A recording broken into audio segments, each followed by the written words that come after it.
Nom, SCP-087. Classe, Euclide. Procédure de confinement spéciale, SCP-087 se trouve sur le campus de... La porte menant à SCP-087 est construite en acier renforcé avec un mécanisme de verrouillage électrique. Elle a été déguisée pour ressembler à un placard de conciergerie qui ressemble au reste du bâtiment. Le mécanisme de verrouillage se débloque uniquement quand volts sont appliqués, pendant une rotation anti-horaire de la clé. L'intérieur de la porte est bordé de 6 cm de mousse industrielle. Description: SCP-087 est un grand escalier avec des plateformes. Les escaliers descendent suivant un angle de 38 degrés sur 13 marches avant d'arriver à une plateforme semi-circulaire d'environ 3 mètres de diamètre.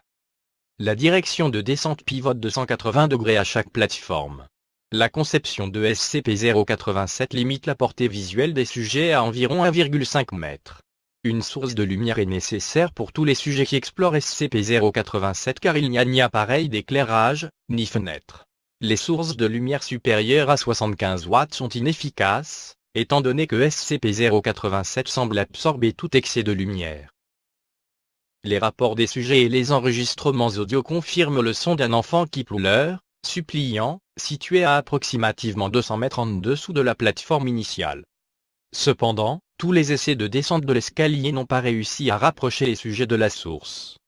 La profondeur calculée durant l'exploration numéro 4, la plus longue, montre que la profondeur est très loin en dessous de ce qui est permis par la structure du bâtiment mais aussi par les conditions géologiques. À ce jour, nous ne savons pas si SCP-087 a une fin. Il y a 4 vidéos d'exploration de SCP-087, enregistrées par le personnel de classe D. Chaque sujet a rencontré SCP-087-1, qui semble être un visage sans pupille, ni narine ni bouche. La nature de SCP-087-1 est inconnue, mais il a été déterminé qu'il n'était pas la source des pleurs. Les sujets présentent des symptômes d'intense paranoïa et de peur face à SCP-087-1.